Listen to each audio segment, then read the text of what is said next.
Bon, à part ça, on fait 45 km par jour. Et ça, par exemple, on faisait 5 km jusqu'aux années 60. Qui connaît le territoire politique? Quand je fais 45 km par jour, ça veut dire que 62% des Français ne travaillent pas dans la commune où ils habitent.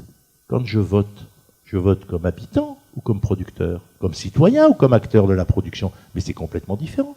Les collectivités locales, c'est devenu une association de locataires ou de propriétaires. Qu'est-ce qu'on veut? Du calme, pas de bruit, une bonne école, une bonne police, pas d'immigrés. Excusez-moi de résumer rapidement ce qu'on veut. On ne le dit pas comme ça.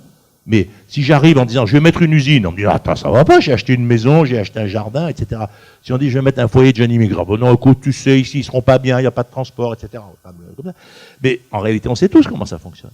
Donc je veux dire, cette démocratie, alors on fait des tas de réformes, mais quand est-ce qu'on va toucher à la carte électorale? Quand est-ce qu'on va réunifier la démocratie du travail et la démocratie de l'habitat? Je rappelle quand même que quand on a donné le droit de vote, c'était d'abord à ceux qui travaillaient.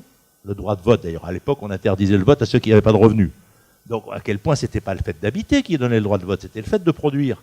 Et maintenant, on est dans une démocratie, effectivement, d'habitants. Sans compter le poids des retraités, etc. Donc, la population active sur un territoire est largement minoritaire. En plus, comme on a supprimé l'ATP, quand vous êtes élu, vous pouvez effectivement plus augmenter les revenus de votre commune en développant l'économie. Donc, votre intérêt, c'est de ne pas le faire.